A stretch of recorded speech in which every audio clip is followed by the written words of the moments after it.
Olá, professores, boa tarde, sejam todos muito bem-vindos para esse encontro formativo. Meu nome é Marcos Tadeu, eu sou assessor pedagógico das editoras Ática, Scipione e Saraiva, exclusiva para a rede pública.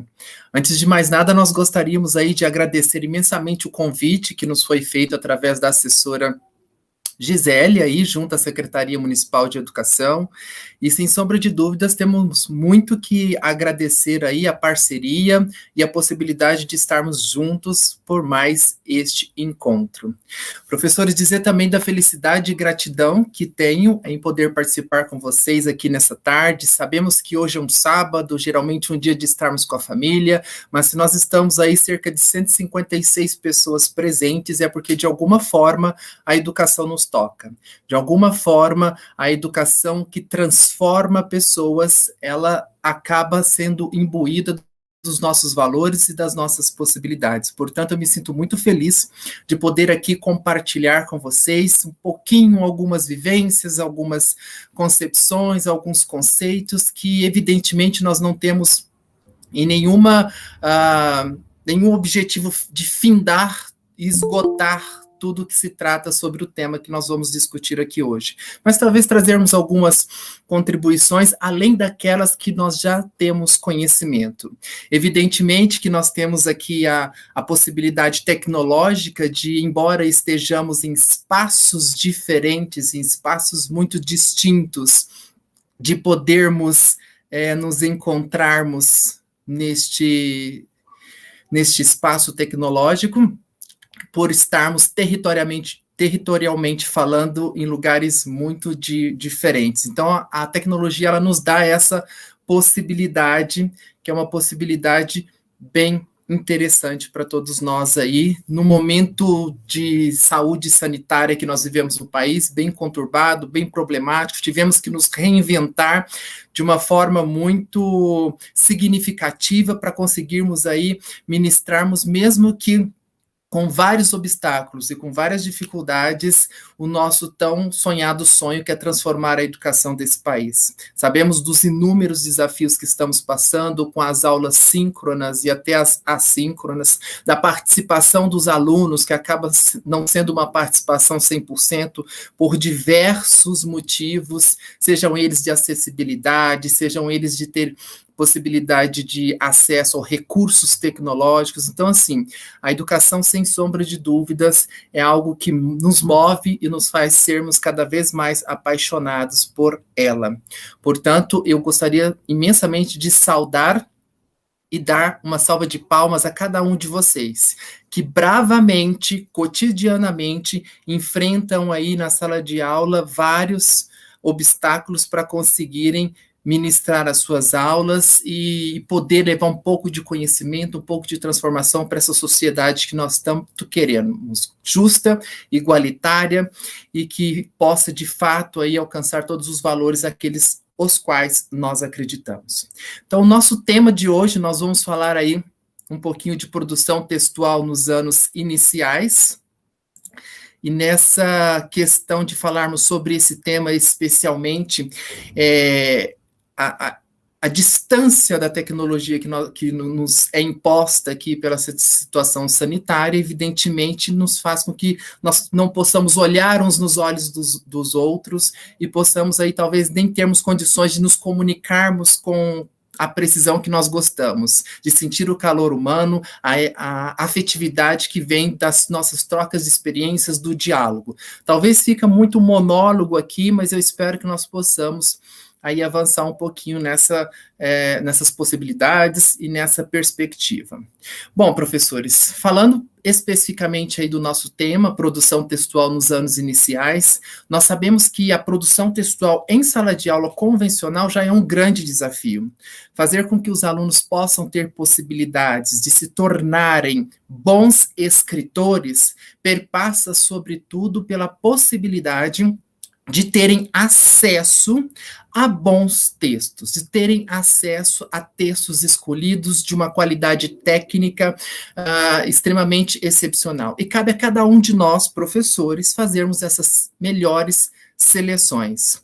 Também comporta aí dizer que a nossa conversa aqui hoje, ela vai fugir um pouco daquilo que nós já conhecemos como tripé da produção textual, que é a questão da ortografia, a questão da coerência, a questão da estrutura. Esse tripé previsto aí na produção textual, ele é um tripé que todos nós estamos cansados de saber, e que faz muito sentido nós sempre estarmos de olho dele, porque é o básico, básico, básico da produção textual, mas que como eu tenho plena consciência de que os senhores já têm isso muito bem estabelecido, muito bem posto na sua prática docente, então nós vamos permear o nosso discurso num outro âmbito aqui da produção textual.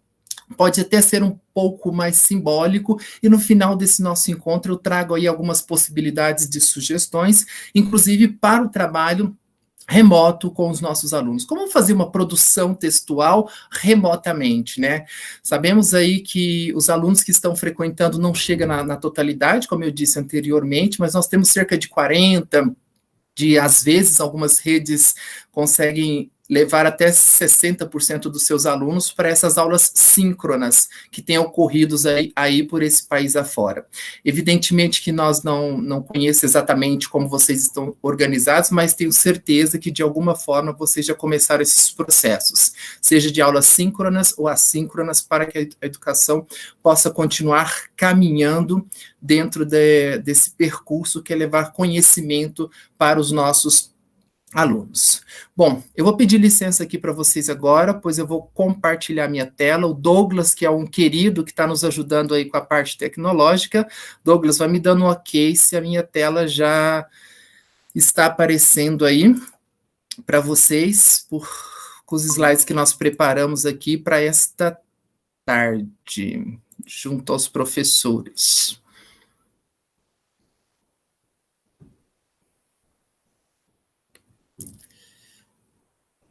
Opa.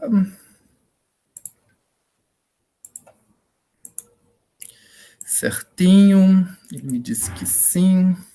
Ok. Bom, então aí falando do nosso tema propriamente dito, eu trago a tela inicial aí na produção textual. As crianças, nós sabemos que, principalmente as crianças das séries iniciais, elas começam contando, recontando e criando aí histórias oralmente. Em outras situações, o professor ele acaba sendo o escriba dessas narrativas. Então, essa é uma das possibilidades que nós vemos em relação à produção textual daqueles nossos crianças que estão aí nos anos iniciais, primeiro e segundo ano, tem uma dificuldade muito grande em relação às produções que nós solicitamos. A nossa conversa aqui hoje, ela vai permear a questão de entendermos, sobretudo, termos muita clareza dos gêneros textuais e das tipologias textual, porque isso é algo que precisa ser muito claro para todos nós docentes, antes de solicitarmos uma produção para os nossos alunos. Vocês vão ver nos próximos slides aí, que eu trago algumas provocações, e aí nós vamos conversar sobre cada uma dessas provocações que são postas aí e no nosso fazer cotidiano, pensando sempre que, para se produzir bons textos, uma das coisas que é muito clara para a gente é que os alunos precisam, ordinariamente, ter dominado a questão do sistema alfabético. Então, quando nós tratamos de produção textual, nós estamos falando de uma produção escrita. E essa produção escrita perpassa aí, sobretudo, pela questão do sistema de alfabetização das nossas crianças. E é claro que dentro das suas possibilidades, elas também vão produzir textos, seja textos orais, sejam textos escritos, sejam textos imagéticos, que também é uma outra possibilidade muito interessante para aferirmos aí o conhecimento das nossas crianças em relação a essa possibilidade de construção de textos. Quando nós falamos de produção textual, professores, perpassa aí essa nossa discussão, como eu disse anteriormente, pela ampliação de repertório dos nossos alunos. Portanto, é muito necessário que possamos trazer para o ambiente escolar, para dentro da sala de aula, todas aquelas possibilidades de textos, de bons autores, para que eles possam aí ter acesso a textos de uma qualidade técnica muito superior, muito ampla, para que o seu repertório possa avançar ao longo do ensino fundamental. Quando nós olhamos aí para este segmento de 9 anos, então nós temos uma sobreposição de conhecimentos que vão se acumulando ao longo do tempo. Para iniciar a nossa conversa aí a respeito do nosso tema, eu trouxe aqui uma possibilidade de provocação para vocês, professores, que é a questão de como que se dava as nossas questões os nossos professores, de quando nós estudávamos, eles solicitavam algumas produções para nós, e até mesmo nós fizemos isso durante um bom tempo, dando um roteirozinho aí para os nossos alunos, um roteiro parecido com esse. Então, produza um pequeno texto, para tanto atente para as seguintes instruções: tema livre, dê um título para a sua produção, mínimo de 6 linhas e no máximo de 10 linhas. 10 minutos para vocês realizarem essa atividade. Percebam que essa comanda, ela é uma comanda muito aberta, é uma comanda que traz uma dificuldade de nós entendermos quais são os objetivos do professor propriamente dito no texto que ele quer que seja elaborado. Por quê? Quando nós propomos aos nossos alunos que produza um texto de tema livre, significa, então, que se o meu aluno produzir um bilhete, esse bilhete é um texto, eu preciso aceitar. Se ele produzir uma receita de bolo, eu preciso aceitar porque é um texto. Se ele produzir aí, sei lá, um conto, uma narração, né, uma tipologia narrativa, eu preciso aceitar. Então, vejam que há uma problemática grande de falta de objetivos na propositura dessa provocação que eu trago para os senhores. Portanto, aqui nós não temos clareza de quais são os objetivos desse professor, o que ele quer de fato aferir. Somente se os nossos alunos eles têm aí uma possibilidade de escrever corretamente as palavras, olhando para o campo da ortografia, ele quer perceber a questão da coerência, ele quer entender a estrutura, ou ele quer ter certeza se o aluno domina ou não determinado gênero textual.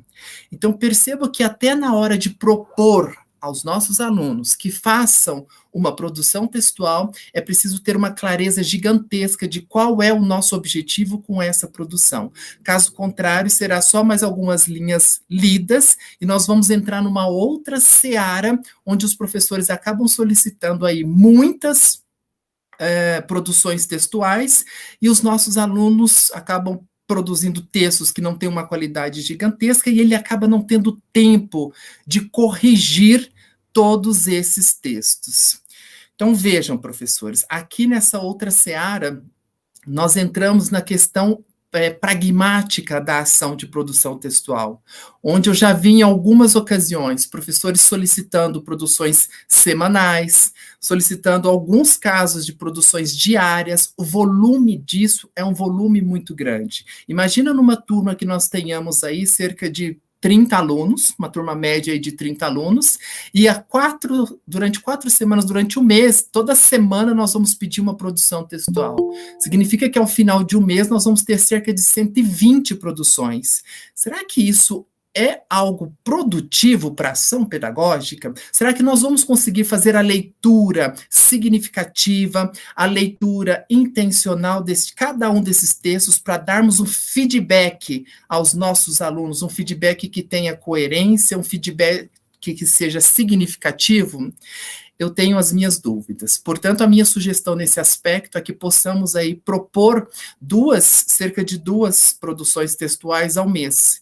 E dentro dessas produções que foram realizadas, nós possamos escolher uma ou outra que atenda à maioria das necessidades do nosso grupo de alunos, para que possamos fazer uma devolutiva coletiva. E aí, nesta devolutiva coletiva, nós entramos naquela questão de qual é o nosso foco. Nós vamos ter um foco nessa correção coletiva para ortografia, então eu tenho um determinado texto. Se eu vou falar de coerência, de coesão, eu pego um outro exemplo de um outro aluno e trago para essa sala e faço essa conversa com os meus alunos de entendermos quais são os elementos que precisam ser melhorados nesse texto, quais são os conectivos que devem e poderiam ter sido utilizados para melhorar a qualidade dele. E se eu quero falar ainda em relação à estruturação, eu trago um outro exemplo de outro texto para falar de estruturação. Então, o que eu acho que precisa ficar bem claro para todos nós, que apenas vistar uma produção textual não significa que o professor leu, ele apenas vistoriou. Só vai utilizar aquilo no conceito de dizer, olha, você fez, ok, mas tudo bem, o que nós vamos fazer com isso agora? Essas possibilidades aí de interação entre professor e aluno, para esses feedbacks qualitativos, intencionais, é o que faz toda a diferença na nossa ação pedagógica. Prosseguindo aí, para que nós possamos propor boas produções textuais, se faz muito necessário que possamos entender, ter muita clareza do que é uma tipologia textual e do que é um gênero textual, porque durante muito tempo, isso foi utilizado como sendo aí sinônimos, e na verdade não são sinônimos. Existem características específicas de um e de outro que há uma diferenciação, pode até parecer uma diferenciação sutil, porque quando nós tratamos de tipologia textual, nós estamos abrangendo uma globalidade do texto, percebendo mais um campo das ideias do que propriamente a estrutura do texto, do que propriamente a materialização desse texto.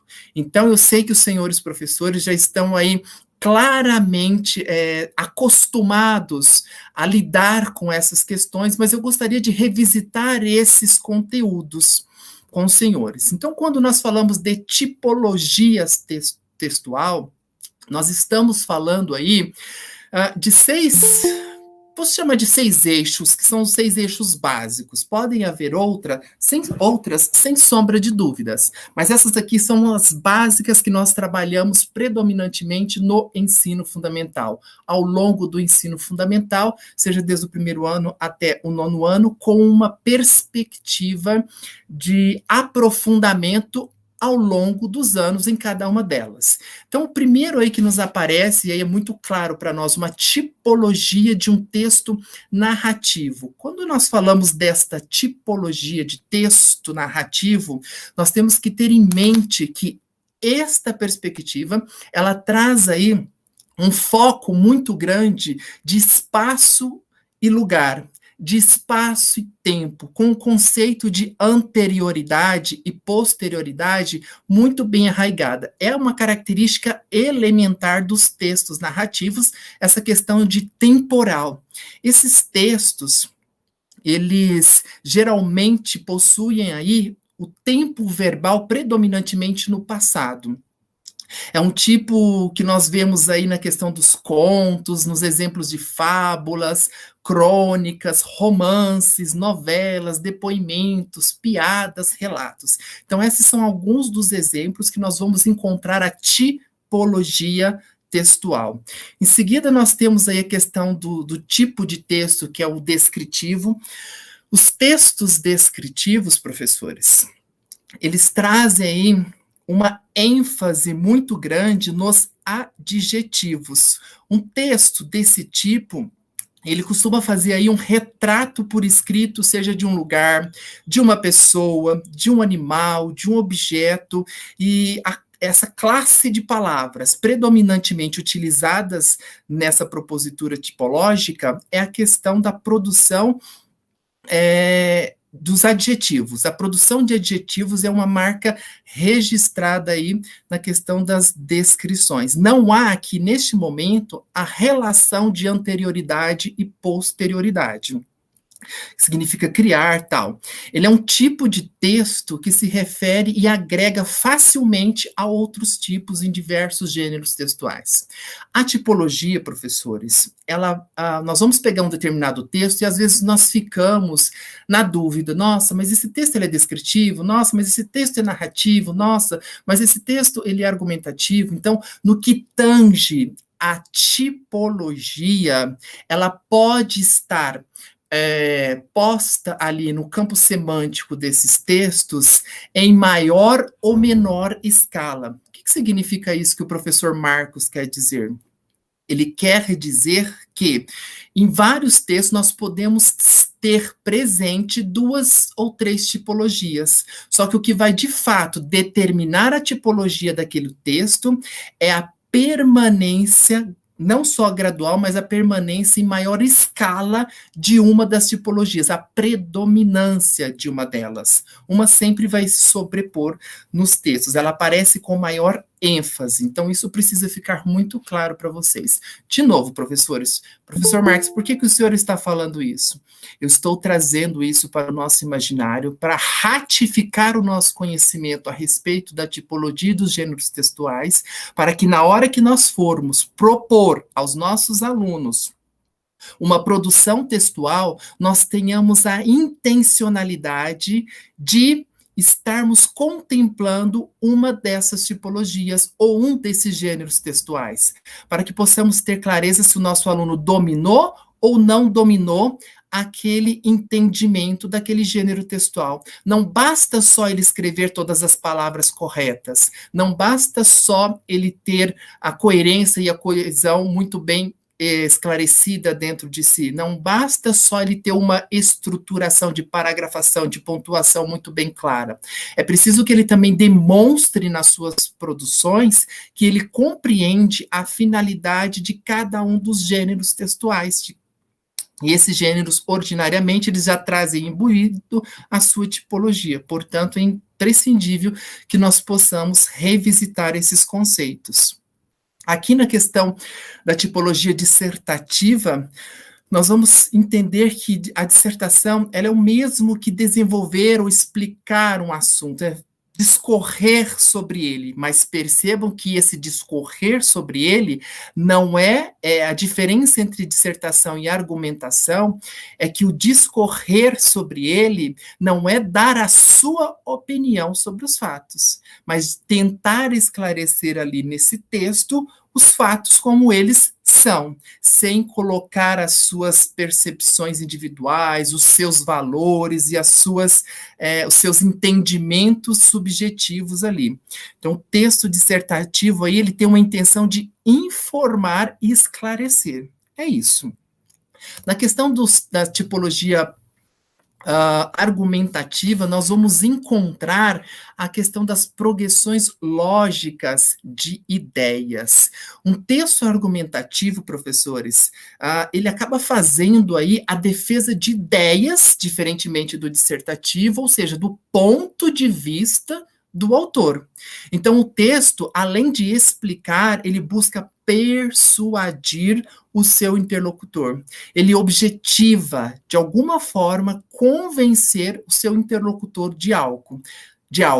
Essa é uma grande distinção entre o texto dissertativo e o texto argumentativo. Uma linguagem mais utilizada nesses textos, ele geralmente é o de uma linguagem incorporada denotativa, vamos encontrar isso em sermões, em dissertações, em manifestos, em críticas, em textos de opinião. Nós trabalhamos muito jornais e revista com os nossos alunos.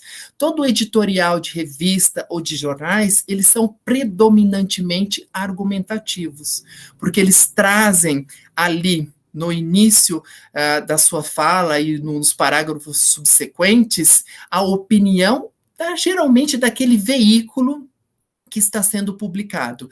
E esse é um outro ponto muito importante que nós vamos tocar futuramente aí a respeito do suporte, de onde que está sendo veiculado essa informação, porque há uma influência muito grande do suporte nos textos que são produzidos. E fazer essa leitura, essa análise crítica desses textos é algo que nós precisamos ensinar aos nossos alunos. Não dá simplesmente para eu entregar na mão dele, pedir para ele fazer a leitura e está tudo ok. É preciso destrinchar os parágrafos, fazer a leitura de cada um deles, levar os conhecimentos de inferência, buscar as inferências que estão presentes em cada um desses parágrafos. Eu costumo dizer que toda leitura e toda escrita ela pode ser ensinada. Nós precisamos ensinar os nossos alunos a ler. E ler não é exclusivamente decodificar código linguístico. Não se resume apenas a isso. Ler é compreender todos os cenários e todos os espaços que estão, inclusive, adjacentes àquilo que está sendo produzido. E nessa perspectiva, é muito importante, e eu trago aqui uma provocação no final do nosso encontro, a esse respeito. Nós vamos fazer uma provocaçãozinha, uma brincadeirinha, para ilustrar melhor isso que eu estou dizendo para vocês antecipadamente. Em seguida, nós temos uma tipologia textual, né? Na tipologia desse eixo, nós entendemos ela como predominantemente ali, nós vamos perceber o modo imperativo muito presente, né?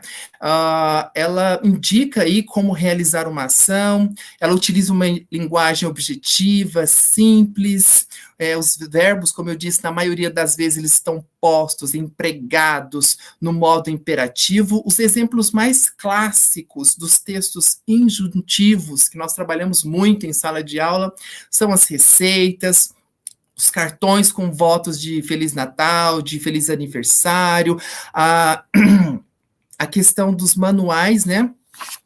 Os textos injuntivos, eles trazem aí para nós também a questão das ordens, dos pedidos, das súplicas, dos manuais de instruções. Nós vamos ver muito nítido ali essa questão de tipologia textual injuntiva. E por último aí eu gostaria de trazer para vocês, para finalizarmos a questão da tipologia textual e entendermos esse campo, esses 6 campos aí que são básicos dentro do ensino fundamental, a questão dos textos preditivos. Professor Marcos, mas eu nunca trabalhei um texto preditivo na minha sala de aula. Concordo com vocês, professores, que é uma tipologia textual pouco empregada na sala de aula, mas ela está presente no nosso cotidiano, ela está presente na nossa vida diária. Em que forma? Aonde?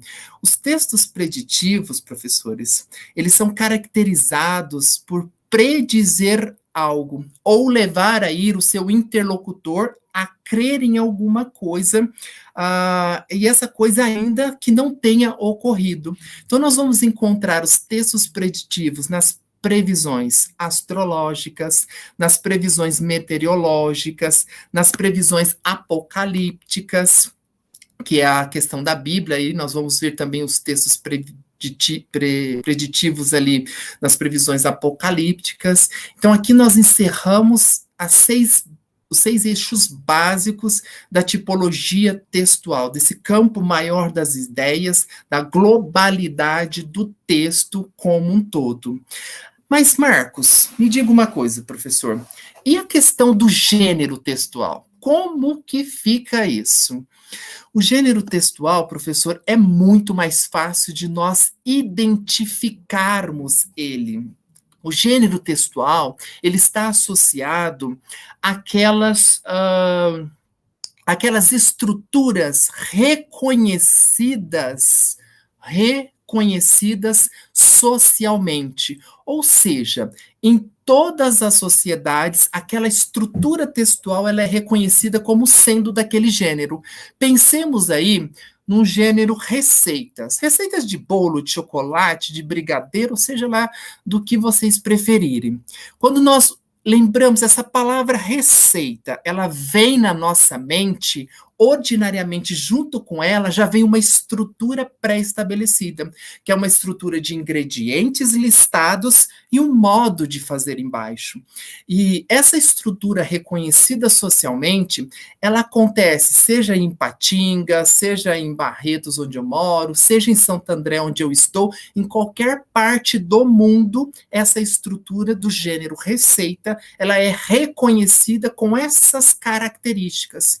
Então, para nós termos a clareza de um gênero textual, nós vamos ver a materialização dele presente nos textos. Então, o gênero, ele se materializa. Olha o outro exemplo que eu trouxe aqui nessa próxima lâmina, que é a questão das fábulas.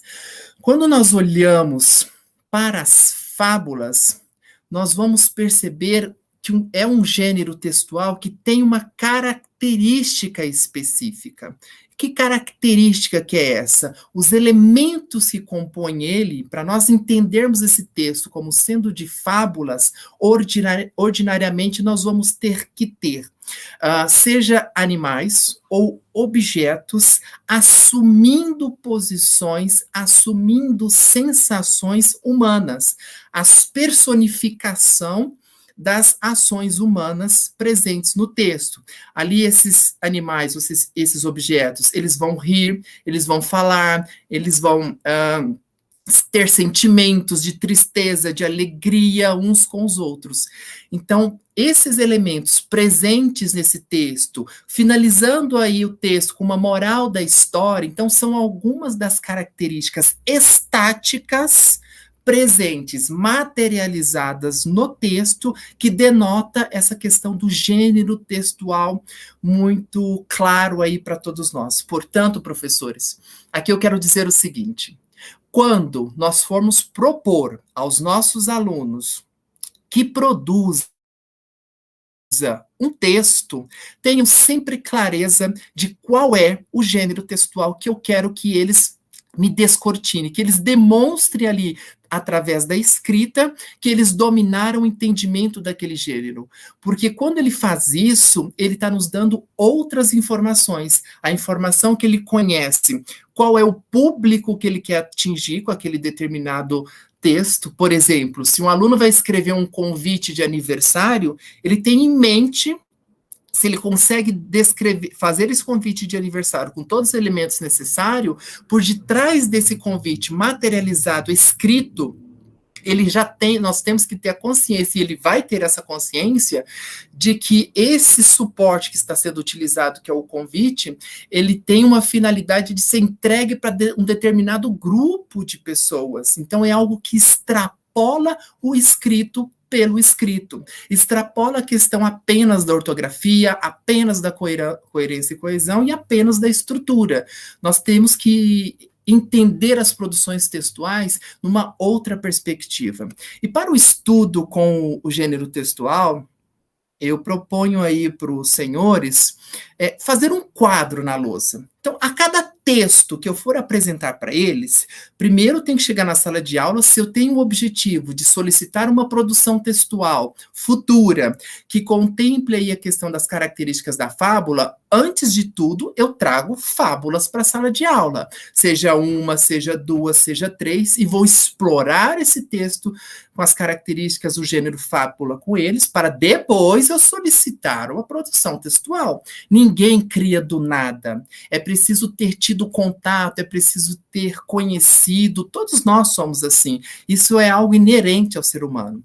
Então, voltando à questão da minha sugestão para se trabalhar com os gêneros textuais, a cada texto, professor, que você apresentar para os seus alunos, eu sugiro que você faça na lousa, ou agora com um trabalho remoto, se vocês estão trabalhando numa perspectiva síncrona de contato aí, full time com os seus alunos, que abra um Word aí, compartilhe a tela com eles e faça 3 colunas. Faça um quadro aí e divida esse quadro em 3 colunas. Na primeira coluna, nós escrevemos a palavra finalidade, é a coluna da finalidade desse texto. A segunda coluna é do suporte. E a terceira coluna, eu chamo ela aí de características. Então, a cada texto a ser apresentado para os meus alunos, quadro. Crianças, vamos entender a finalidade. Esse texto serve para quê? Então, ao fazer essa pergunta e colher as informações deles, eu preencho esse quadro da finalidade do texto. Assim eu faço com suporte. Suporte. Qual é o suporte desse texto? Ele foi publicado aonde? De que forma? Que público que ele busca atender? E as características predominantes dele. No caso da fábula, nas características eu vou colocar uma das características elementares é que tanto os animais quanto os objetos eles ganham vidas, tornam-se seres animados ali dentro desse texto, assumindo aí ações humanas caracteristicamente humanas. Outro texto que eu trouxe aí para vocês, só para finalizarmos, indo para o finalmente aí da questão do gênero textual, foi a questão da notícia. Então, assim, a notícia também, assim como o texto jornalístico, assim como a biografia, assim como tantos outros textos que nós trabalhamos, a parlenda, as quadrinhas, o HQ que nós trabalhamos na sala de aula, ele possui aí as suas estruturas claramente estabelecidas. Então, quando eu bato o olho no texto e eu percebo os elementos estruturais deles, seja na estrutura física ou seja no campo semântico presente, é o que vai dar essa caracterização de gênero para cada um deles. No caso da notícia, ele cumpre aí uma função, o título, por exemplo, ele cumpre aí uma função dupla. Ou seja, professor, sintetizar o tema central e atrair a atenção do leitor. Então, uma notícia ela é curta, ela é diferente de uma reportagem, ela é diferente de um outro texto jornalístico que traz maiores elementos. Então, é muito importante aí nós sabemos essas diferenciações estruturais. Aqui eu queria propor uma outra coisa para os senhores, que quando vocês forem solicitar aos alunos que façam uma produção textual, vamos pensar em algumas técnicas de produção. Existem, professores, algumas técnicas. Eu trouxe aqui para a nossa discussão 3. 2 delas eu tenho certeza que os senhores já fazem e a outra eu tenho certeza que já ouviram falar. A primeira técnica que nós poderemos propor aí numa produção textual, e que eu destaco aqui, é a questão da tempestade de ideias. Então, vejam só, se a minha finalidade ali é perceber que os meus alunos compreendam o que é um texto, uma notícia, por exemplo, então essa notícia ela tem que partir de um fato. Então, qual é o fato que eu vou trazer como temática? Sei lá, eu vou pensar num tema mais aleatório aqui possível, que é o tema liberdade. Então, crianças, o que vem na cabeça de vocês quando eu falo sobre liberdade? E aí, essa tempestade de ideia, eu vou para a lousa novamente, escrevo lá tudo que eles forem listando. Liberdade a ser livre, liberdade a passear, liberdade a brincar, liberdade a correr. Tudo que vier na cabeça dos nossos alunos a respeito dessa palavra liberdade, ou da temática que eu estou trazendo, que pode ser um pouco mais complexa, eu faço as anotações ali. Então, essas palavras dessa tempestade de ideia, elas estarão presentes, elas subsidiarão o trabalho de produção textual desses alunos quando eles forem materializar isso através da escrita. A segunda técnica, que ela é muito conhecida aí no meio literário como Ctrl+C, Ctrl+V, é a questão do copia e cola, mas na verdade ela tem aí uma outra lógica que é bem interessante, que os professores usam com bastante frequência, que nada mais é do que o recontar ou reescrever uma história. Seja uma história de memória, no caso dos meninos pequenos, Batatinha quando nasce, esparrama pelo chão, Mamazinha quando dorme põe a mão no coração, ou cantiga ou alguma parlenda. Então esses textos que geralmente eles trazem de memória, eles podem recontar ali através da simbologia gráfica que está presente aí na questão da junção das letras, das sílabas, tornando palavras e frases, etc. Ou de textos lidos para eles. Mas quando nós formos, professores, fazer uma técnica dessa, do Ctrl+C, Ctrl+V, vamos também novamente olharmos para a faixa etária que nós estamos trabalhando. Por exemplo, tem como fala? Uma fábula da lebre à tartaruga. Acho que é famosíssima, todos nós conhecemos, Esopo e tal. Essa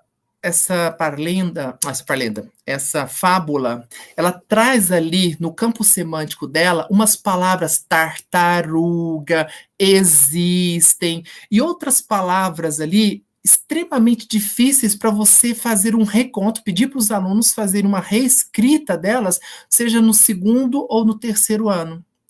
Porque o campo semântico das palavras presentes nesta fábula, nessa fábula especificamente que eu estou citando, ela está complexa para essa faixa etária. Ela traz ali sílabas e sílabas complexas em boa parte das palavras.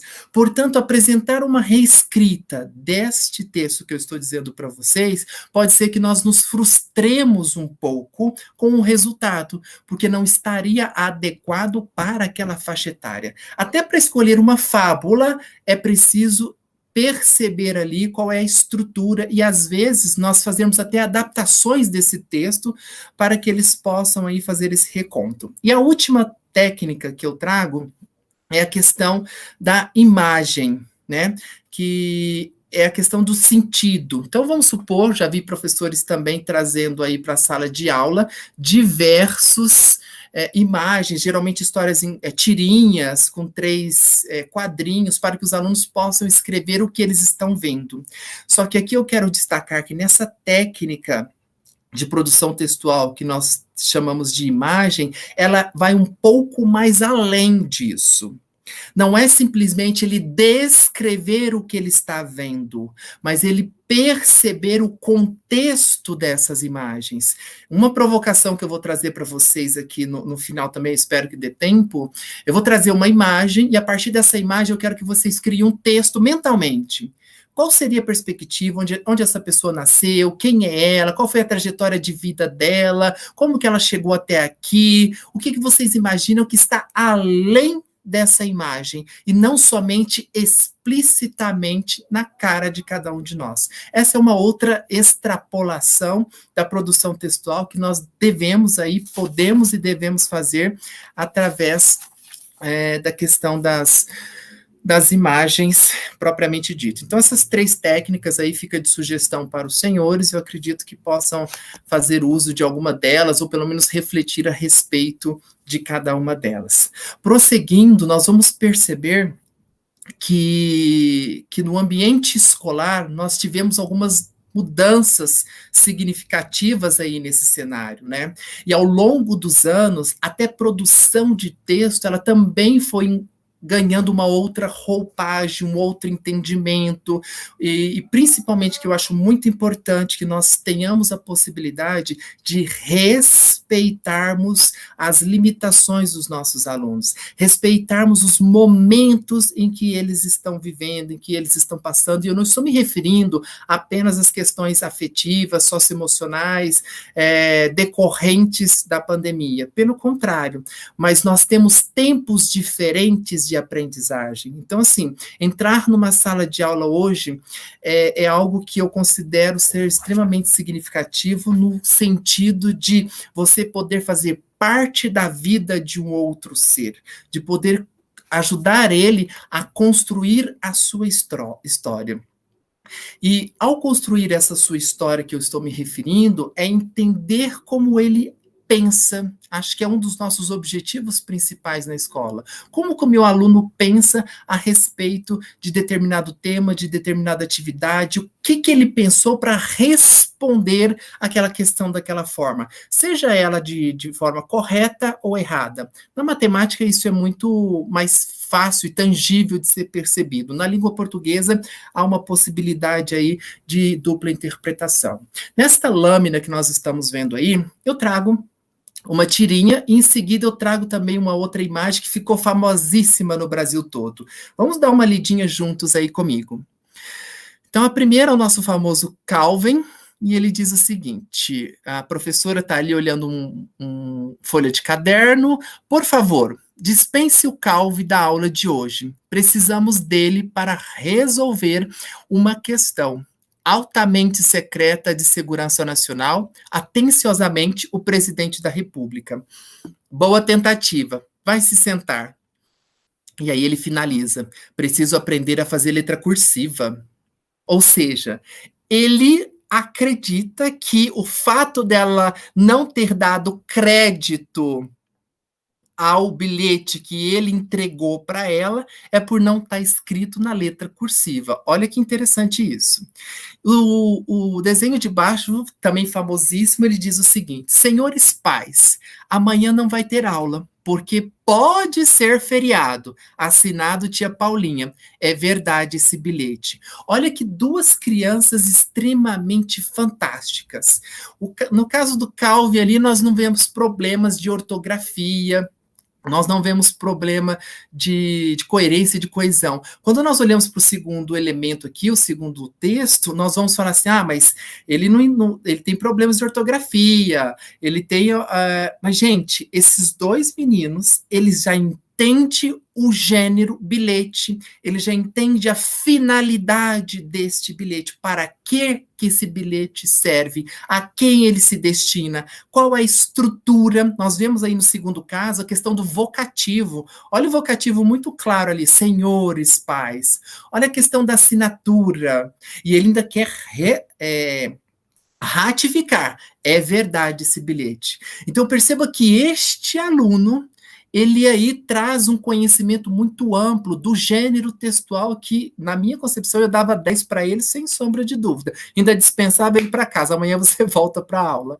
É óbvio que é apenas uma brincadeira, né, professores? Então, assim, qual é a finalidade? Tem finalidade? São bem situados? Faz sentido para o meu aluno escrever aquele texto? Tem uma finalidade específica? Ambos alunos aqui, o que eles queriam? Tanto o Calvin quanto esse menininho que escreveu o bilhete aqui para os pais dele. Eles não queriam ir para a aula. Então, qual foi o veículo, o suporte que eles utilizaram? Então na escola eu mando um bilhete para os meus pais. Foi o suporte que ele achou mais adequado utilizar naquele momento. E aí, professores, na produção textual nós vamos perceber aí que ao produzir um texto, nessa mesma linha que nós discutimos anteriormente, o autor, em via de regra, né, ele tem aí em mente as condições de produção e de circulação textual, né? Aonde que ele vai circular, qual público ele se destina, que foi o que esses dois alunos acabaram de apresentar para nós com muita maestria e com muita clareza. Assim, eles acabam levando em conta, entre outros aspectos, para quem, quando, como, onde, por quê, qual o objetivo que se escreve determinado texto, determinada produção.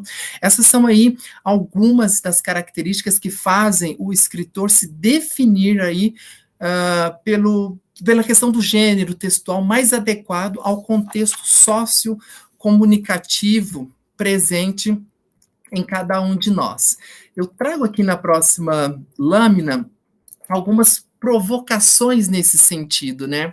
E é olharmos para a sala de aula, para os nossos alunos como um todo, e nos perguntarmos, fazermos algum tipo de perguntas. Na nossa escola, na escola que você trabalha, professor, os alunos produzem textos escritos? Sim ou não? Sim, produzem, mas produzem com que frequência, produzem com que qualidade, qual é o uso que nós fazemos disso? Eles produzem textos orais, eu vou dar uma dica para vocês aqui no final do nosso encontro, que eu achei ela muito legal quando eu pensei nisso, para trazer para vocês, que é a respeito dessa produção de textos orais. Os meninos menores, sobretudo, que acabam não tendo aí uma recorrência da escrita, eles fazem e têm a possibilidade de fazer bastante isso, textos orais. Então, eles produzem textos orais? Quais são esses textos orais que eles produzem? Nós damos a oportunidade deles estarem na frente, expressando oralmente as suas imaginações. Eu me lembro de quando eu dava aula e eu ouvi muitas histórias dos meus alunos, eles chegavam contando as histórias que aconteciam na casa deles. Meu pai brigou com a minha mãe, a minha tia, sei lá, chegou a polícia na porta da casa dela, e aí eles contam inúmeras histórias para a gente. Isso não deixa de ser um texto, uma produção oral da vida real, que eles trazem para esse nosso ambiente escolar e que faz muito sentido nós podermos, em algum momento, aproveitar isso dentro da nossa sala de aula. Eles, nessa produção de textos orais, de textos escritos, eles produzem textos na esfera digital. Gente, estamos vivendo no meio de uma tecnologia gigantesca. Do dia para a noite, nós nos vemos, assim como estamos conversando aqui hoje, diante de um computador, diante de um celular. Lembram-se quando, há não muito tempo atrás, nós proibíamos o uso de celular em sala de aula? Porque isso dispersa, porque isso tira o menino do eixo, porque eu não quero, porque não sei o quê, vamos proibir, vamos fazer uma normativa. E será que hoje nós temos esse mesmo entendimento? De que nós vamos voltar para os espaços físicos escolares muito em breve, e nós vamos querer aí retirar esse suporte das mãos das nossas crianças, ou nós vamos utilizar esses celulares, esses aparelhos, para incrementar as nossas aulas, os nossos entendimentos e fazer bom uso dele? Eles produzem textos aí com propósitos bem definidos, eles sabem os objetivos, a intencionalidade com que nós queremos que eles possam produzir os seus textos? Sim ou não, professor? E eu estou falando aqui, morrendo de sede, e gostaria muito de poder estar olhando nos olhos de vocês e podermos estar parando para conversarmos e ouvir o que vocês pensam a respeito de tudo isso. Trazemos aí também, na questão da produção textual, duas subcategorias dessa redação escolar, que também acredito que vocês já tenham ouvido sobre cada uma delas, né? A primeira categoria aí é a redação endógena, né? Ou uma redação clássica, e a segunda é uma redação que nós chamamos de mimética. A literatura traz essas expressões para nós. Foi escrito aí pelo professor Marcuski em 2007. Então, o que vem a ser a questão dessa redação clássica, dessa redação endógena? Como a própria Lamine está nos dizendo, ela tem sido historicamente, tradicionalmente trabalhada pela escola e na produção escrita dos alunos, narração, dissertação e o seu desenvolvimento como um todo. O que eu quero destacar aqui, nessa subcategoria, é que os enunciados que solicitam a escritura dessas redações clássicas, elas não variam muito e, rotineiramente, elas são assim introduzidas. Elas começam dessa forma, né? Escreva uma história, a comanda, escreva uma história contando aí uma aventura que você viveu. Faça uma descrição da sua rua, elabore aí um texto dissertativo, expondo sua opinião sobre o futebol. Em outras ocasiões, em outros momentos, professores, resume-se a orientação do tipo: redija um texto com o título, quem sou, quais são as minhas férias, o que eu fiz no final de semana. Pensa-se, então, nessas questões, fale um pouco sobre a minha mãe, como é a minha família. Então, essa subcategoria, ela traz essas características um pouco mais clássica, um pouco mais utilizada pelos professores que nos deram aula em outros anos, né? O fato de o assunto ele ser indicado, ele não implica aí, ainda que venha a ser ou que tenha sido explorado devidamente em sala de aula, de forma a oferecer ao aluno subsídios para a elaboração temática propriamente dita. Então, olharmos para essa subcategoria é romper um pouquinho com aquilo que nós vivenciamos enquanto prática produtiva de produção, né? Produzida de produção em sala de aula. A professora, estou vendo aqui do ladinho, a professora Sandra escreveu aí: a tecnologia estará mais do que nunca presente no nosso cotidiano escolar. Sem sombra de dúvida, professora. Então, por que não utilizarmos essas tecnologias para ensinar os nossos alunos a escrever bons textos? Nós temos ainda a possibilidade de utilizarmos as questões ortográficas. O próprio computador diz para eles: olha, você errou a palavra ortograficamente falando. Então, aí nós vamos aprofundar essa discussão em outros elementos. Os conectivos, por exemplo. Os meninos ficam muito e aí, e daí, e logo ali, repetindo o nome várias vezes no mesmo texto. Então, buscar aí entender melhor essas produções com o uso das tecnologias. Obrigado pela contribuição, professora Sandra, consegui ler aqui pelo celular a sua participação. O segundo momento aí, a segunda subcategoria, né, que nós falamos da redação mimética, ela concebe aí a escrita dos textos como uma habilidade que deve ser ensinada. Então, escrever bem, professores, é algo que dá para se ensinar, mas se ensinar fazendo, demonstrando, materializando.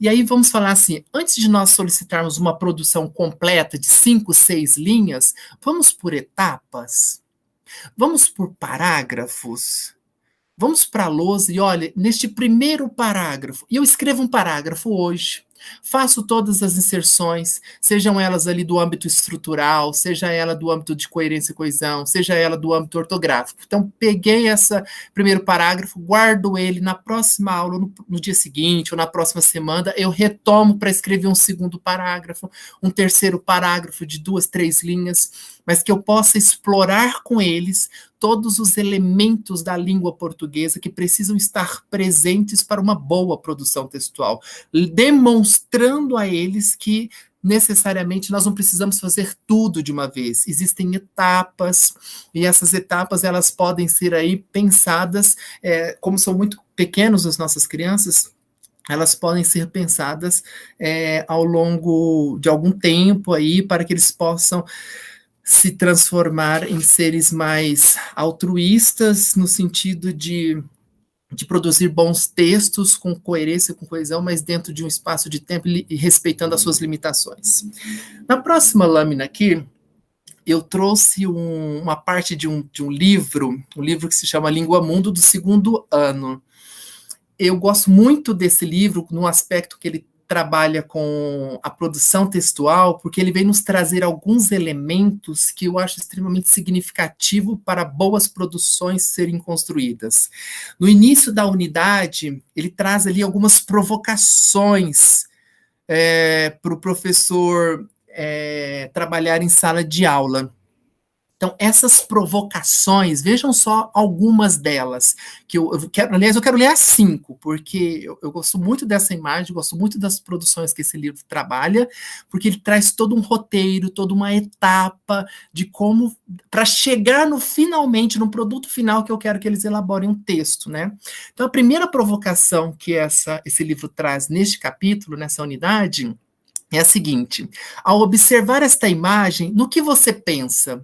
Então, olha a provocação para os nossos alunos. O que vem na cabeça deles? Fatidicamente, eles vão falar de aniversário, eles vão falar de festa, eles vão falar de bolo, e vão vir uma tempestade de ideias que vão fazê-los rememorar os aniversários que eles passaram, seja do primo, seja deles mesmos, e assim sucessivamente, na família, do pai ou da mãe. Então, olha a primeira pergunta, que pergunta mais interessante. Ao observar esta imagem, olha, o professor não diz nada. No que você pensa? Olha a segunda pergunta. Por que as crianças do quadro estão reunidas? E até esse presente momento o professor não abriu a boca para falar que isso é um aniversário, que isso é uma festa, porque a própria imagem ele traduz isso de forma muito nítida. Mas é colher informações, aquilo que nós chamamos aí na educação de conhecimentos prévios a respeito disso, mas com perguntas inteligentes, com perguntas bem colocadas. Olha a terceira. Olha isso, quem provavelmente chamou as crianças para essa reunião? A professora ainda não disse que é um aniversário. Quem chamou para essa reunião? Uma reunião de pessoas. Quem será que chamou? O que será que eles vão responder? Foi o primo? Foi o amigo da escola? Foi o vizinho? Quem será que chamou para essa reunião? Como as pessoas, número 4, como as pessoas sabem onde e quando acontece esse tipo de reunião? Então, veja que vai ali tentando provocar os alunos, colher informações a respeito deles. Olha o 5 aqui. O que se pode fazer para chamar várias pessoas para um encontro? Então, o ponto cume aqui da exploração dessa imagem são essas 2 últimas perguntas. Como as pessoas sabem onde e quando acontece esse tipo de reunião? E aí, provavelmente, nós vamos ter na turma que alguém vai dizer receber um convite. E aí, o que se pode fazer para reunir várias pessoas para o mesmo encontro? E aqui pode surgir até mensagem de WhatsApp. Ué, basta mandar uma mensagem de WhatsApp para as pessoas, que hoje em dia isso é muito natural. Ao invés de nós enviarmos um convite formal como antigamente, faz aí uns convitezinhos digitais e encaminha pelo WhatsApp. Isso pode surgir na nossa turma e vai ser extremamente benéfico que, de fato, isso possa aparecer. Na segunda lâmina ainda, decorrendo, esse livro ele traz assim uns capítulos muito bacanas a respeito de como se produzir esse texto. Então, fizemos toda aquela conversa inicial, fomos para a lousa, fizemos as anotações da tempestade de ideia dos nossos alunos, depois nós vemos no segundo passo aí trazer exemplos, trazer modelos para essas crianças. O modelo de convite 1, o modelo de convite 2 e tantos outros modelos que é possível de nós trazermos. Mas a tela final, que eu quero finalizar essa parte com vocês, que é a próxima, ela vai trazer para nós a respeito, ele finaliza esse processo de elaboração deste convite com etapas. E toda produção textual, professores, ela precisa ser pensada através de etapas. E aqui eu gosto muito dessa estrutura, que ele traz aí 4 pontos essenciais. O ponto do planejamento. Então, a primeira etapa é do planejamento, é pensar na organização desse convite, quem vai ser convidado, qual é o motivo desse convite, quem convida, qual que é a data. Então, pensar nos elementos de planejamento, de organização dessa estrutura. E isso aqui, eu trouxe o convite como exemplo, mas perpassa aí pelas fábulas, perpassa ali pela biografia, perpassa por qualquer outra produção textual.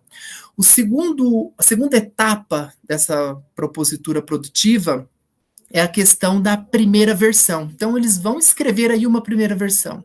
Nessa primeira versão é extremamente natural que tenha erros ortográficos, que tenha erros de paragrafação, que tenha confusão de qual elemento precisa aparecer primeiro, e é muito benéfico que isso de fato possa acontecer, para que na terceira etapa, que é a etapa de revisão, eles possam ser levados a perceber o erro que cometeu, certo?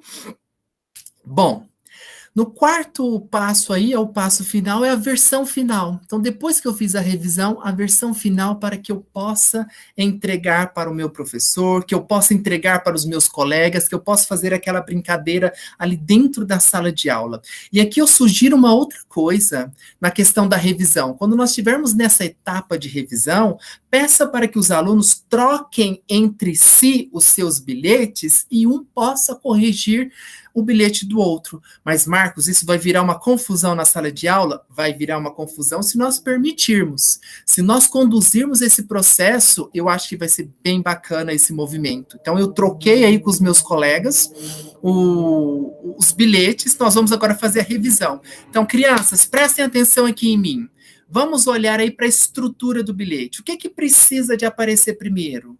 O que precisa de aparecer em segundo? Tem data? Tem hora? Tem local, tem destinatário, para quem que se dirige esse... E aí você acaba explorando isso de forma colaborativa entre todos os alunos em sala de aula. Bom, professores, tudo bem até aqui? Eu espero que sim, adoraria poder ouvir vocês. De vez em quando eu dou uma olhadinha no chat aqui, eu consigo ler algumas coisas, né? Bom, eu teria... Deixa eu ver se nós vamos avançar aqui nessas lâminas. Eu acho que vou um pouquinho mais, que o nosso tempo aí tá meio corrido, temos bastante coisa pela frente. Eu vou dar uma passadinha aqui. Eu quero parar nessa questão aqui, que é o que mudou com a BNCC. Quando nós falamos de documentos normativos, professores, eu acho que vocês já tiveram vários cursos falando da Base Nacional Comum Curricular, já fizeram várias leituras das habilidades e competências que estão previstas ali para o seu ano de atuação, quais são os elementos básicos que precisam ser ensinados, os conteúdos básicos que precisam estar presentes em cada um dos anos. Embora tenha-se algumas críticas em relação à BNCC, eu tenho particularmente a sensação e a nítida convicção de que foi muito bom esse documento ter sido promulgado, porque ele traz aí para nós uma percepção de unidade nacional. Embora sejamos um país aí continental, com várias particularidades de região para região, ela tenta dar uma unificada nas aprendizagens essenciais a serem adotadas aí para as unidades escolares. E aí, o que muda a questão da produção textual com a Base Nacional Comum Curricular? Nós vamos perceber que os campos de atuação, eles ganham aí um destaque muito significativo. Então, esses campos de atuação que nós vamos ver nos anos iniciais, que é o campo da vida cotidiana, que é o campo artístico literário, o campo das práticas de estudos e pesquisa, o campo da vida pública, lá no Fundamental 2, nós vamos ver alguns deles se repetirem, mas nós sabemos que o grau de complexidade presente na abordagem da língua portuguesa e da produção textual é mais complexa, fica muito claro para nós que a BNCC teve assim, a sua principal contribuição deste documento, que foi demandar o protagonismo real dos nossos alunos. Um cidadão integral, pleno dos seus deveres, dos seus desejos de possibilidades de crescer e avançar na sociedade como um todo. E quando nós falamos aí de campos de atuação, o que são esses campos de atuação? Eu acho importante nós termos essa discussão, né? Eles são aí os contextos em que os diversos gêneros de textos, eles são feitos e eles acabam sendo consumidos predominantemente na vida cotidiana e no jornalismo. Então, esses são os dois aspectos da sociedade que vão estar muito presentes aí, a produção textual de forma mais latente. Professores, eu vou contar uma coisa para vocês aqui que também não é muita novidade, mas eu vi um estudo recente que dizia o seguinte: nunca se produziu tanto, se escreveu tanto ou se leu tanto quanto nos últimos 3 anos. E realmente, nós temos aí os recursos digitais, as redes sociais, onde a comunicação se dá através da escrita. É claro que aqui nós poderíamos entrar numa outra seara, numa outra discussão, que é qual a qualidade dessa escrita, qual a qualidade dessa leitura. Então, aí é uma outra discussão que nós precisaríamos de pelo menos mais 2 horas para conversarmos sobre isso. Mas é bom nós termos em mente que existem muitos textos sendo produzidos aí, e essa pesquisa, ela trazia uma informação que me chocou muito, que foi a seguinte informação: de que um ser humano de expectativa de vida média, um brasileiro de expectativa de vida média, ele não conseguiria ler durante toda a sua vida, e essa expectativa que eles estavam colocando ali era de 75 anos, ele não conseguiria ler cerca de 0,003% do que se é produzido no Brasil. Nós não estamos nem falando do que é produzido mundialmente no que tange escritas e textos, mas no Brasil. Então, assim, professores, precisamos até apaziguar o nosso coração, que nós vamos passar aí por uma possibilidade de não finalizarmos todas as leituras que nós gostaríamos, e isso dói um pouquinho no coração da gente, porque eu gosto sempre de contar para os públicos de professores que eu estou presente. Eu me apaixonei pelos livros, eu me apaixonei por leitura, não foi no ensino fundamental 1, não foi no ensino fundamental 2, foi no magistério. Quando eu estava no meu curso de magistério, com uma professora de didática, ela entrou na sala de aula para ministrar a sua aula, e de repente ela começou a falar de um livro que ela leu, que se chama As Brumas de Avalon. Eu não sei se vocês já leram, espero que tenham tido a oportunidade, porque na verdade é uma coleção de 4 livros, e assim, eu costumo dizer que é o livro da minha vida, não porque a temática, a abordagem que está posta ali tem alguma relação com a minha vida pessoal, mas foi esse livro que definitivamente mudou a minha concepção de leitura, e olha que louco que é isso, ele é um livro que trata aí pra gente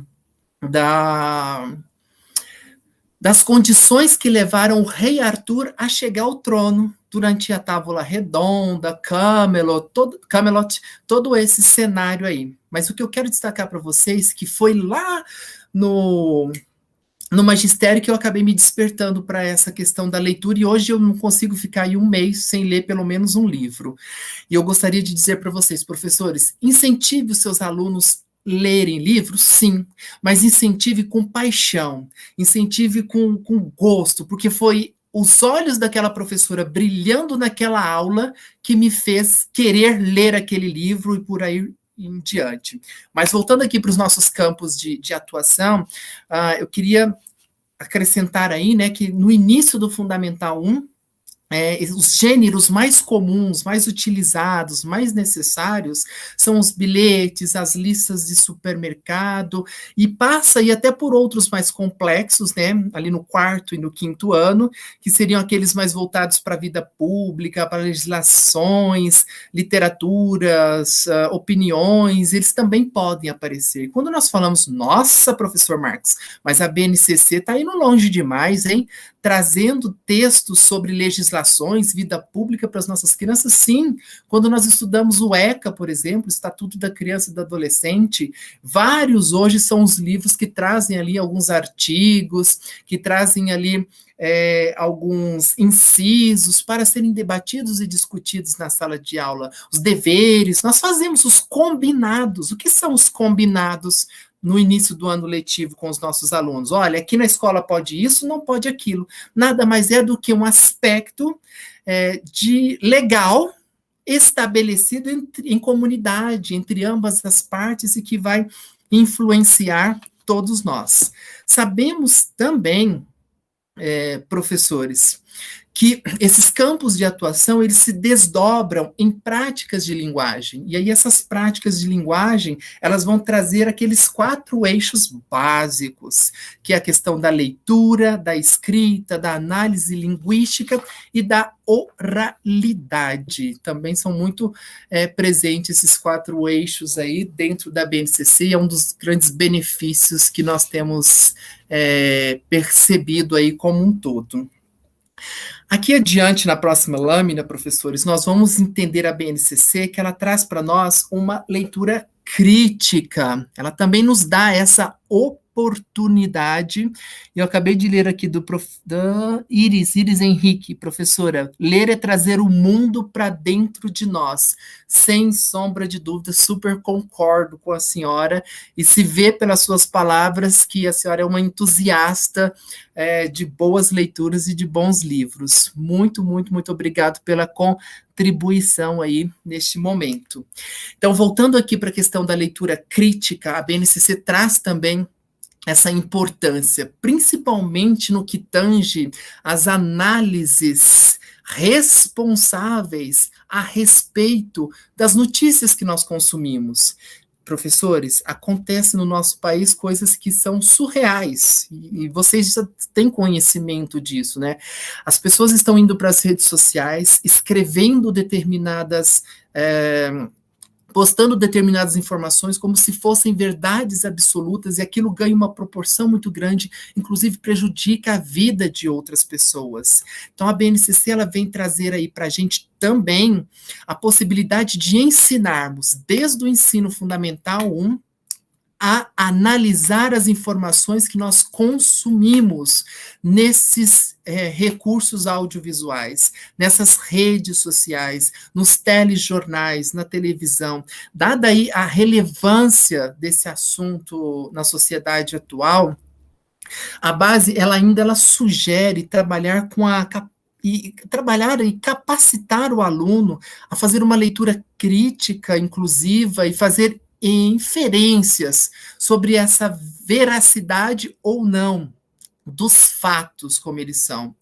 E mais para frente eu vou contar um caso para vocês que chocou muito o país como um todo, né? É importante que os alunos eles possam questionar, sobretudo aí, a origem das informações que chegam até ele e que conheçam aí outros recursos dos quais possam aí se lançar mão para a qualificação desses dados, antes de aceitá-los aí como uma referência segura. Não é tudo que está escrito que de fato é a verdade, de fato é o real.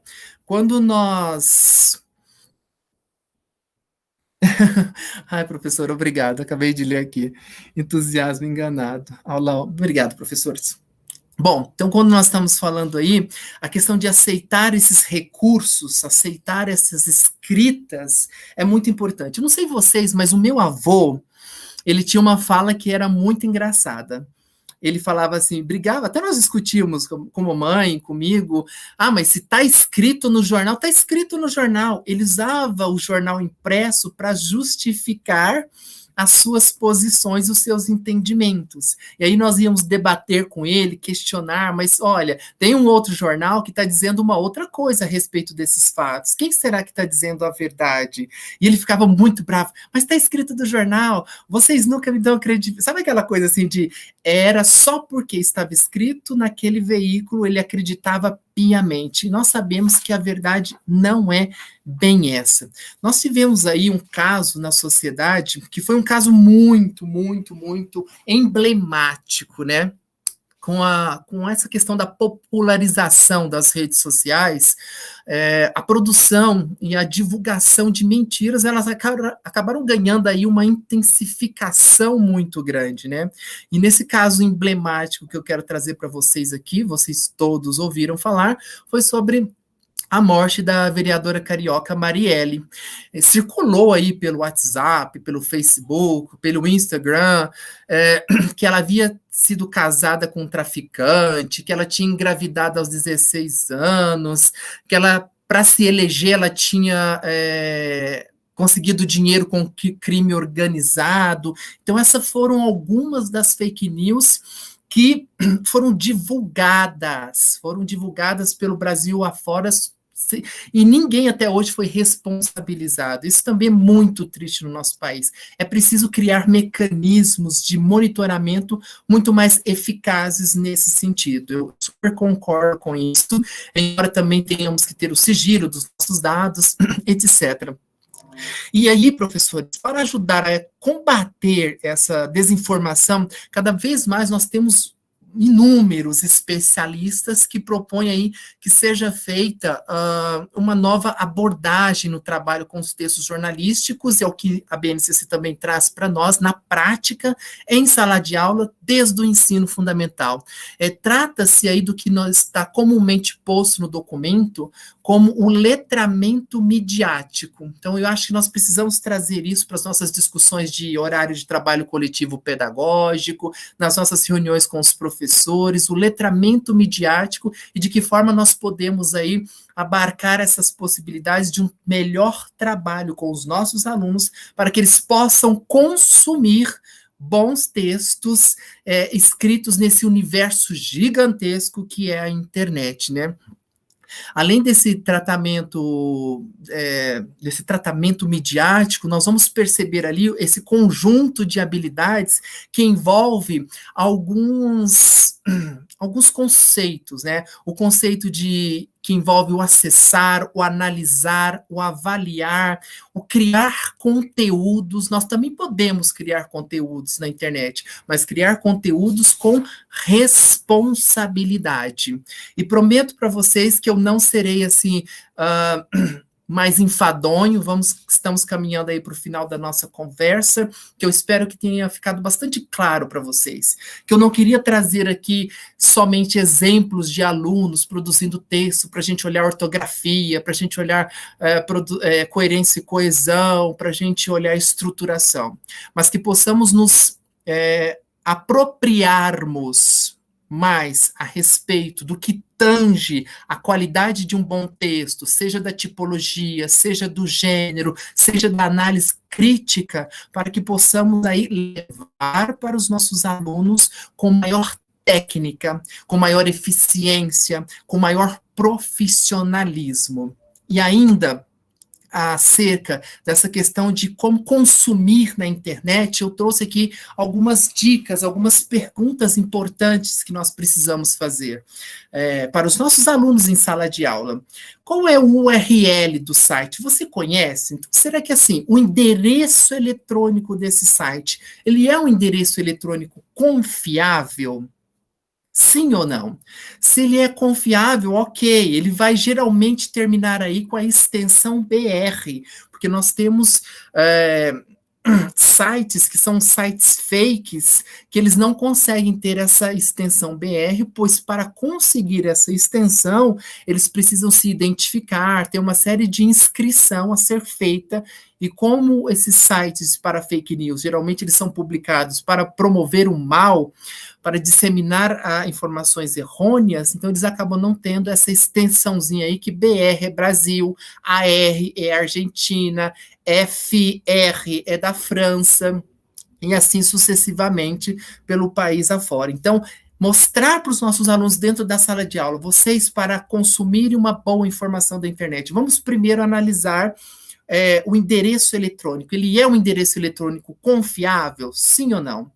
Um segundo passo aí é a questão da data da publicação, né? Qual foi a data da publicação dessa informação? Informações antigas que podem ser republicadas em qualquer lugar sem destaques, de maneira a enganar o leitor, passando aí a ideia que o fato é recente. Isso acontece, professores, muito no Facebook. Às vezes nós vemos notícias lá de 1900 e alguma coisa sendo republicadas como se tivesse acabado de acontecer. Isso gera, assim, uma angústia muito grande. Eu acredito que em vocês também, além de uma angústia, uma indignação, porque você bate o olho naquilo, aquilo te espanta, sua primeira reação é dizer, nossa, isso aconteceu mesmo? O segundo momento é depois você tentar entender se isso de fato é verdade ou não. Olha um fato que eu vou contar para vocês, que aconteceu com a minha mãe recentemente. Eu estava lá na sala de casa, sentada assistindo uma série, de repente ela entrou correndo em casa assim, e falou assim, nossa, você viu aqui essa mensagem? Me pegou o celular dela e me mostrou uma mensagem de texto que ela tinha recebido no celular. Parecia real, era do G1, sabe, das editoras Globos, G1 tal, e a manchete era a seguinte, presidente renuncia.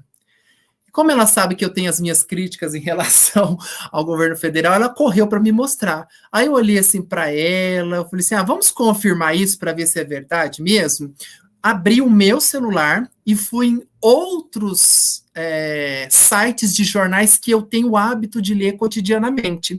E aí eu abri abri 2, abri 3, eu falei assim, olha, mãe, você acabou de olhar para essa mensagem, correu desesperada acreditando que fosse verdade e veio compartilhar comigo, me mostrar, né? Agora, todos os outros veículos de comunicação, que são veículos sérios, será que eles também não iriam publicar isso? Porque isso é uma grande manchete para os jornais. E ninguém falou nada, ela não deve ser verdade. E aí, naquele momento eu falei para ela, então o que você faz com essa mensagem que você acabou de receber? Deleta. A gente não passa uma informação errônea para frente. Porque embora nós possamos até desejar que isso tivesse acontecido, não é legal nós passarmos uma mensagem dessa para frente, porque pode causar outros tantos transtornos e para a sociedade, para o nosso país como um todo. Então, tomar bastante cuidado com isso e levar essas discussões para a sala de aula. O terceiro Uma terceira perguntinha aí, que geralmente as fake news elas não trazem, é assinou, quem assinou esta informação. Dificilmente vai ter alguém que tenha assinado, porque elas estão ali simplesmente para serem compartilhadas ao bel prazer, e ninguém acaba assumindo e tendo como assumir a responsabilidade por esses textos que parecem aí, se passam por verdadeiros. Saiu, o que eu acabei de comentar com vocês, saiu em outro veículo sério, de credibilidade, sim ou não, né? Mais duas perguntinhas aí. As legendas têm a ver com as fotos? Há algo de estranho nessa legenda? As cores, os cortes, a imagem está tremida, como que é isso? Parece uma montagem? O site tem formatação estranha, muitas propagandas, apareceu muitas propagandas, outras janelas foram abrindo aí do nada, automaticamente. Olha, professores, desconfiem mesmo. E isso tudo que eu estou trazendo para vocês, acho que pode até estar sendo legal de nós ouvirmos, mas levem essas discussões para os alunos do ensino fundamental 1. É preciso, porque eles estão consumindo, eles estão tendo aulas utilizando o celular, eles estão tendo aula utilizando o notebook, estão ali com acesso quase irrestrito na internet. Então, é preciso levar essas discussões para dentro da sala de aula, certo? Bom, professores, e aí, como eu disse, nós estamos caminhando para o final, eu queria trazer aqui agora um momento de sugestões. O que eu sugiro para vocês? Uma forma, né, um aspecto de trabalhar com... Obrigado, professor Reginaldo. Trabalhar com a produção textual, principalmente nesse nosso momento aí remoto. Eu pensei nessas estratégias justamente pensando se vocês estariam aí trabalhando no momento síncrono com os seus alunos. Então, o primeiro passo aí que eu pensei foi em relação a apresentar textos selecionados para a turma. Então, esses textos selecionados, contemplando aquela questão do gênero textual, contemplando aquela questão da tipologia textual, certo?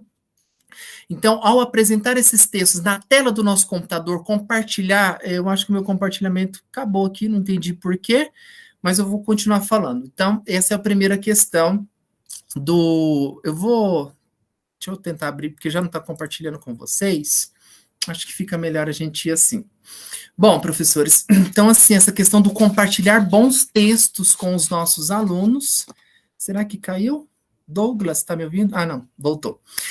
Compartilhar bons textos com os nossos alunos. O segundo momento aí, que eu acho que uma produção oral é importante que nós possamos ter em mente, naquilo que perpassa a questão dos áudios. Os nossos alunos, sobretudo os meninos de primeiro ano, eles têm dificuldade de escrever, etc. e tal. Então, se eles pudessem aí gravar áudios contando histórias, narrando histórias, e aí o professor seleciona um desses áudios, faz a transcrição do áudio numa tela e vai conversando com ele sobre a questão da segmentação, a questão da ortografia, a questão da coerência, e nós vamos perceber que no áudio deles vai ficar muito e aí, mas o João, mas ele correu, mas ele pegou. Então, essa repetição de palavras vai ser muito nítida.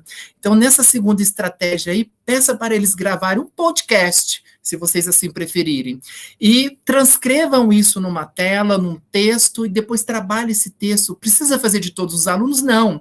Escolha um entre do grupo de seus de alunos aí.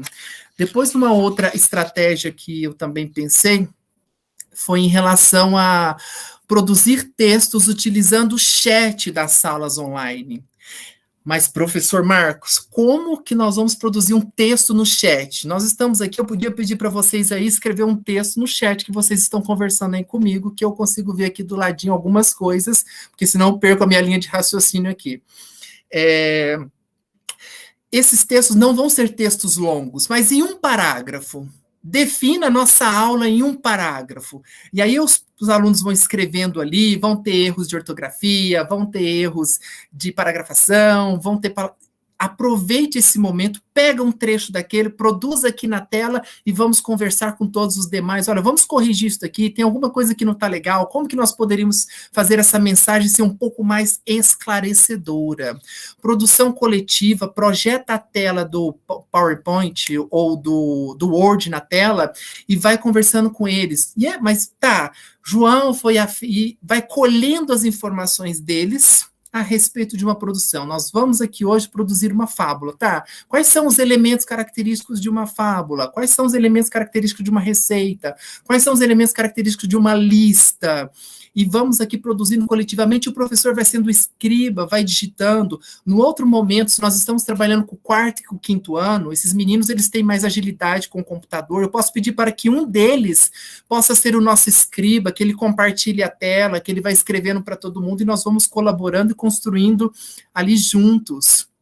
E uma última estratégia que eu pensei aí, foi em relação ao professor, seleciona alguns pequenos trechos de curtos, e esses trechos, baseados naquele objetivo que ele quer alcançar, vamos supor que seja ortografia, que ele queira trabalhar aí com 2 R's, com o uso dos 2 R's de um R só, ou o S com 2 S's, o S com som de Z, com os 2 S's ali, e aí eu pego pequenos textos curtos, eu escrevo eles de forma equivocada, errada, envio pelo WhatsApp dos meus alunos, e a tarefa de casa deles é fazer com que aquele texto seja corrigido, buscando aí os elementos mais adequados de correção.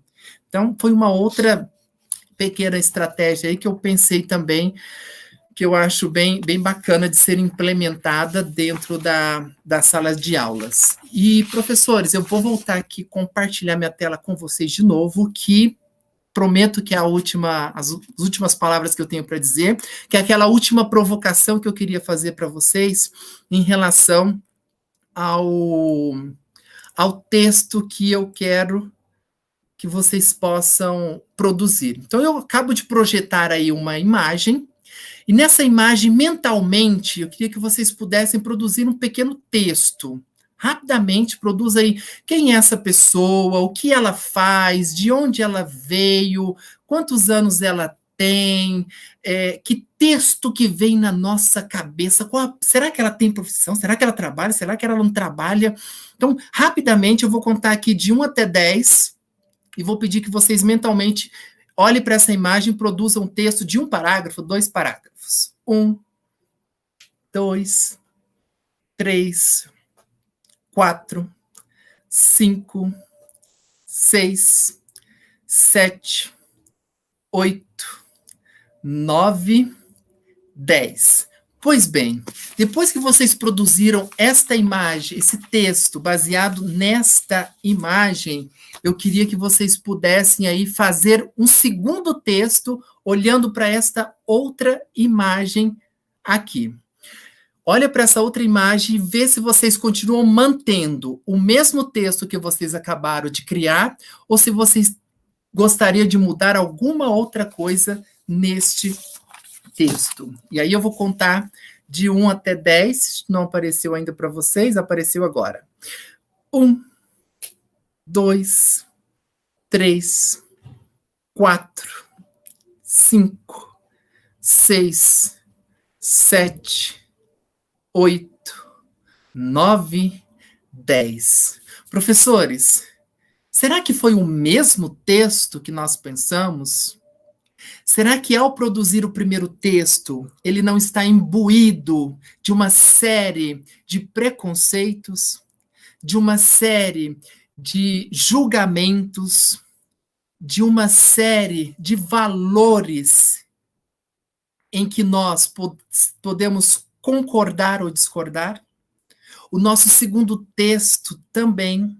Então, ele traz aí elementos que se sobrepõem à imagem propriamente dito. A imagem nos leva àquilo que está explicitamente, mas por detrás desse explícito, será que há uma outra história? Será que há uma outra condição? Será que há outras percepções a serem analisadas? Nunca, professora Felícia, nunca pensei que fosse o médico. Realmente, professora, essa é a grande provocação que eu queria trazer para vocês, que nós possamos aí extrapolar os ambientes que são os ambientes de julgamento, os ambientes de valorações que muitas das vezes estão bem longe de entendermos a trajetória e as sandálias que cada um de nós calçamos. Todos vocês, professores, que estão sentados aí hoje, ou deitados, ou assistindo esse nosso encontro, que nós já somamos 283 pessoas neste momento, fizeram a trajetória de vocês, passaram por inúmeros desafios, e que todos nós desconhecemos uns dos outros. Então, antes de julgarmos, antes de colocarmos em prática, antes de produzirmos os nossos textos mentais de forma errônea, vamos buscar fazermos aprofundamentos, entendimentos mais profundos. Professores, eu queria imensamente agradecer o convite novamente, obrigado por vocês ficarem conosco aqui até este momento. Eu super, hiper sou grato por essa tarde, espero ter podido provocá-los em algum momento aí desse nosso encontro. Deixo aí o meu e-mail, se vocês tiverem alguma dúvida, quiserem perguntar alguma coisa, conversar conosco, porque as nossas editoras Ática, Scipione e Saraiva, elas estão à disposição dessa parceria, deste momento que eu acredito ser emblemático e histórico para os municípios brasileiros, porque nós acreditamos e confiamos numa educação de qualidade, e queremos muito podermos contribuir com os senhores aí em qualquer circunstância que vocês venham a necessitar. Novamente, muitíssimo obrigado por estarem conosco, eu me sinto extremamente lisonjeado, obrigado mesmo por estarem conosco. Escrevam-me, um forte abraço para todos vocês, eu me despeço agora e agradecendo, sou extremamente grato por ter passado essa tarde aqui com vocês. Sintam aí o meu abraço, fiquem com Deus, tenham um ótimo restinho de final de semana, restinho de domingo e um restinho de sábado e um final de semana, um domingo espetacular com a família de vocês. Um beijo e um abraço no coração.